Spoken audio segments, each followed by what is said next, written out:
자, 아까 말씀드리다 말았는데 그 왜 유튜브 같은 데 보시면은 굉장히 그 베트남 관련된 어떤 유튜브들이 많이 올라오는 걸로 알고 있는데요. 그 좀 뭐랄까요, 한때 그런 적이 있었잖아요. 한창 이제 코로나 때문에 이제 베트남 쪽에서 이제 코로나 감염을 우려로 그 왜 우리나라 국적의 항공기 한 편을 좀 아마 돌려보낸 적이 있었던 걸로 기억합니다. 이제 그때부터였는지 아마 자세히 그 시기는 잘 몰라도 아무래도 그즈음이었을 거예요. 그때부터 이제 유튜브나 이런 데서 이제 어떤 국민 정서, 어떤 베트남에 대한 안 좋은 감정이, 원래는 그전엔 굉장히 좋았는데 갑자기 이제 막 베트남의 안 좋은 감정을 많이 호도하고 선동하기 시작했던 방송들이 굉장히 많이 나왔었어요. 그때 뭐만 하면은 베트남이 안 좋다, 뭐 굉장히 이제 주관적인 것들이, 어떤 그들의 주장은 이제 어떤 객관적인 사실이 있는 게 아니라 어떤 주관적인 어떤 본인의 기분 나쁘고 본인이 이제 믿고 그냥 막연하게 그 베트남에 믿고 싫은 거예요. 그러니까 어떻게든 까내리려고 뭐만 있으면은 이제 베트남이 뭐 한국을 뭐 얕잡았다, 베트남이 뭐 한국을 이제 뭐 팽했다, 뭐 이런 식의 어떤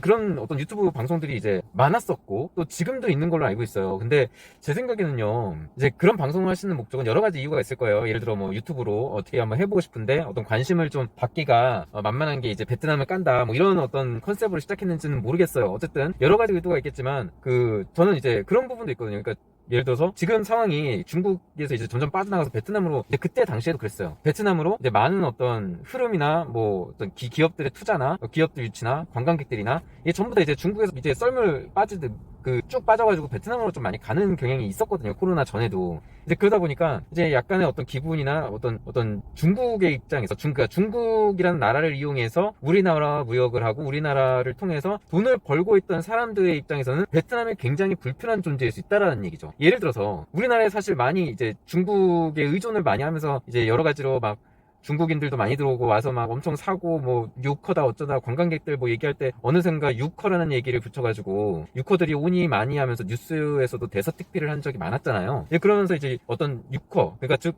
중국인 관광객들을 특별 대우하는 정도의 어떤 그런 모셔간다라는 느낌일까요? 그런 분위기가 굉장히 많이 조성이 됐었고, 그런 유커들을 통해서 어떤 중국 관광객들이 유입이 됨으로써 중국어를 할 수 있는 사람들이 많이 귀해졌고, 그런 사람들이 몸값이 많이 올라갔고, 또 더불어서 그러니까 한국에서 좀 어떻게 보면 좀 음지에서 살고 있었던, 그리고 약간은 돈을 벌게 어떤 3D 업종이라고 하죠. 좀 남들이 이제 더럽고 하기 싫어하고 뭐 이런 일을 도맡아 하던 어떤 그런 유의 조선족들이 그 부분에서 많이 그 사람들이 이제 한국어도 이제 할 수 있고, 그 중국인 국적의 한국어를 할 수 있는 사람이잖아요. 그러니까 그런 사람들 입장에서는 중국의 어떤 관심과 중국의 어떤 그 유커들이나 뭐 이런 것들, 중국을 통해서 어쨌든 그런 사람들을 통해서 몸값이 많이 높아졌었단 말이에요. 왜냐면은 한국 내 기업들이나 뭐 이 중소기업, 중국에 있는 중소기업이나 뭐 수요는 되게 끊임없이 많았으니까요. 중국어를 할 수 있는 본토, 그리고 본인들과 의사소통, 그러니까 즉 한국어가 될 수 있는 그런 사람들을 원했기 때문에, 또 그러면서 일반 한국인들은 이제 몸값이 많이 비싸니까 그 사람들보다는 조금 저렴하면서도 일반 중국인보다는 또 비싼 돈을 지불하면서 고용을 하려는 사람들이 많았던 어떤 그런 중국의 의존을 좀 많이 했었죠, 그 당시에는. 그래서 그런 사람들이 좀 많았는데, 이제 베트남은 자꾸 이제 그때 이제 빠져나가는 게 눈에 보였었거든요, 좀. 그래서 그런 부분이 좀 불편했었을 수도 있어요. 그래서 제가 볼 때는 뭐 두 부류 같아요. 좀 전에 얘기한 어떤 유튜브로서 처음 시작하면서 어떤 사람들의 이목과 관심을 받아가지고 그거를 유튜브에서 한번 성장을 해보려는 사람이 그 첫 번째 부류고, 두 번째 부류는 얘기한 대로 어떤 중국이라는 나라와 그러니까 우리나라가 중국에 의존하면 의존할수록 득이 되는 사람들, 그걸로 인해서 어떤 돈을 벌고 뭐 그걸로 인해서 어떤 본인의 어떤 위상, 어떤 위치, 이런 것들이 많이 높아졌었는데 찬밥 신세가 돼버린 사람들, 그런 사람들이 굉장히 불편할 수 있어요. 그래서 아마 제가 볼 때는 그런 분들 위주로 좀 베트남을 좀 많이 평가절하 하려고 하고 했던 그런 노력의 일환으로 유튜브 같은 방송들이 그런 게 많이 생겼던 것 같아요. 덕분에 뭐 일부 분들은 이제 베트남의 그런 그런 어떤 안 좋았던 면을 부각시키는 방송들을 보고 베트남이 어쩌니 저쩌니 이런 잘못된 어떤 인식을 좀 임식 심기를 당하신 분들이 조금 있는 것 같아요. 하지만 분명히 제가 말씀드리는데 절대 그런 부분에서 속지 마시고 여러분들이 있는 그대로를 받아들이세요. 지금 상대방 입장에서 생각을 해보시라는 얘기예요. 베트남 입장에서 그 항공기 회항한 거요, 그거 어쩔 수 없었던 선택이에요. 왜? 베트남은 면역이나 방역이나 의료 체계에 우리나라만큼 어떤 기술력이라든지 투자라든지 그 의료 기술이 발전해온 히스토리라든지 그런 것들이 전무했었단 말이에요. 그러니까 당연히 전염병이나 이런 것들이 당시 우리나라에서 막 터져가지고 막 급속도로 확산되고 있었던 상황이었어요. 그때 뉴스 한번 검색해 보시면 알 거예요. 그래서 그것 때문에 때문에 많은 우려를 이제 하다가 고민 끝에 내린 결정이라는 거예요. 왜냐면은 당시에 삼성이 많이 유치를 하고 삼성과의 어떤 서드파티들 업체들 그런 왕래가 굉장히 많이 잦았고 또 삼성의 매출 기여도가 굉장히 컸기 때문에 베트남에서도 한국에 대한 고마움은 계속 있었거든요. 근데 전염병이라는 부분은 어쩔 수 없어요. 왜냐면은 이 본인들의 어떤 기술력이나 이런 것들 의료 기술력이 현저하게 떨어지기 때문에 어쩔 수 없는 선택이었다라는 거를 좀 말씀을 드려요. 혹시라도 그 부분에서 서운하셨던 분들은 제 말로 오해가 좀 풀리셨길 바랍니다. 또 이제 박항서라든지 뭐 여러분들 베트남 여행 한두 번쯤 가보셨던 분들은 아시겠지만 베트남 가서 이제 박항서 얘기만 해도 모든 사람들이 모르는 사람들이 없을 정도로 박항서는 정말 우리나라의 뭐처럼 유명한 존재예요. 베트남의 박항서, 베트남에 있는 우리 박항서 감독은 그 베트남 사람들한테는 BTS 같은 존재예요. 굉장히 인기가 많고 또 모르는 사람이 없고 또 이 베트남에 살고 있는 사람들도 그렇고 베트남에서 잠깐 뭐 출장 온 사람들이라든지 이런 사람들 전부 다 알고 있는 게 바로 박항서입니다. 그래서 한국의 어떤 삼성뿐만이 아니라 박항서라든지 개개인 회사뿐만 아니라 개인들 그리고 한국의 한류 스타들 뭐 각가지의 어떤 부분에서 한국에 굉장히 많이 우호적이기 때문에 한국어를 배우려는 베트남 학생들, 베트남 젊은 친구들이 되게 많아요. 그렇기 때문에 그거를 활용해서 그 안에서 뿌리 받고 인프라를 넓히기가 굉장히 좋고 기업 활동이라든지 여러분들 뭐 작은 사업 활동이라든지 뭐 그런 거를 하기에는 정말 좋은 여건이에요. 물론 아직은 한국어를 모르는 사람들이 많죠. 당연히 영어도 아직 무지한 사람들도 꽤 있어요. 그래서 이런 부분은 어쩔 수 없는 거. 우리나라도 마찬가지 아닙니까? 우리나라도 처음에 한창 개발되고 이제 모든 이제 한창 발전을 하고 외국 기업들과 이제 교류라든지 이런 것들이 잦을 때 영어 잘하는 사람들 당시에 몇이나 됐어요. 그거랑 비슷한 거예요. 하지만 그런 것보다 오히려 베트남은 기존에 있었던 어떤 호찌민이나 뭐 이런 지역도 포함해서 영어를 어느 정도 우리나라보다 더 열려 있어요. 영어에 대한 우리나라는 사실 처음 70년대, 80년대 할 때 영어 한마디도 못하고 뭐 이런 정도 영어 공부했지만 어떤 교육 방식 이런 것 때문에 교과서적인 부분만 알고 실제 활용하는 건 굉장히 떨어졌잖아요. 하지만 베트남 사람들은 그렇지 않아요. 베트남은 좀 할 줄 알고 책 좀 읽었다는 어린 학생들, 대학생들, 지금의 대학생들은 웬만하면 다 영어를 할 수 있고 물론 발음에 조금씩의 편차는 있습니다. 네, 발음이 좀 알아듣기 힘든 부분들이 있긴 있어요. 하지만 의사소통이 가능할 정도의 어느 정도 수준은 돼요. 대학을 졸업한 친구들 특히.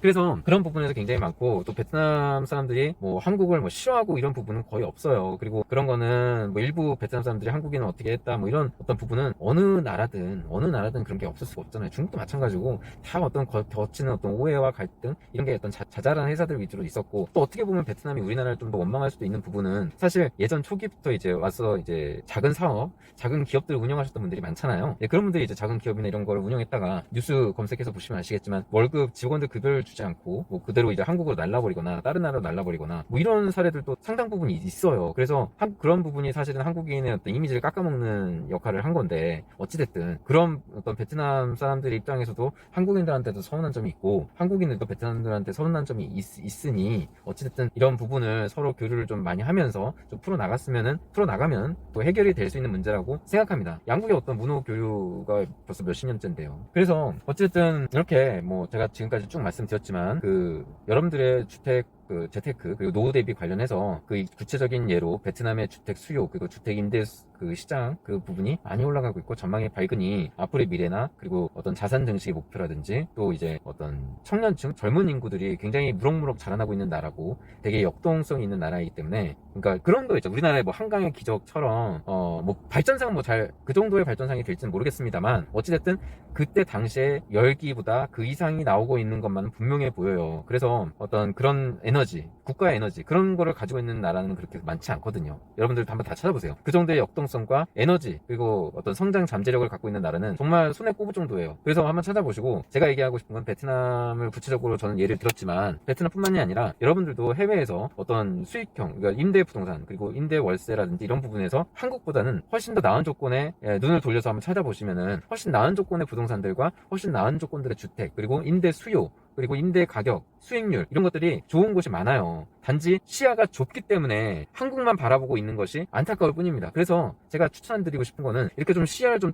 탁 트여서 넓게 한번 보세요. 한국만 보지 마시고 한국은 아주 전 세계 요만한 작은 나라에 불과해요. 미국의 한 개 주 정도밖에 안 되고 중국의 한 개 성보다도 작은 경우가 많거든요. 아주 작은 나라예요. 그럼 한국만 보지 마시고 이 넓게 전 세계를 아울러서 보시는 안목을 좀 키우시라는 말씀을 드리고 싶어요. 그리고 유튜브들 말을 이제 보시고 유튜브를 시청하시고 즐기시는 건 좋으나 그게 모든 전부로 아시고 맹신하지 말라는 말씀이죠. 예, 너무 이제 지나치게 과신하지는 말라는 말씀을 드리고요. 일단은 여러분들이 시야를 좀 넓게 가져서 전 세계로 좀 눈을 돌려서 좀 이렇게 쭉 찾아보는 스캔해서 이제 쭉 한번 보는 그런 어떤 시간을 가져보시길 바라고, 저는 이제 뭐 오늘 베트남에 대한 부분, 주택 부분, 그런 부분에 대해서 딱 간략하게 좀 말씀을 드렸지만, 다음 뭐 방송이나 뭐 제 방송은 계속 되니까요.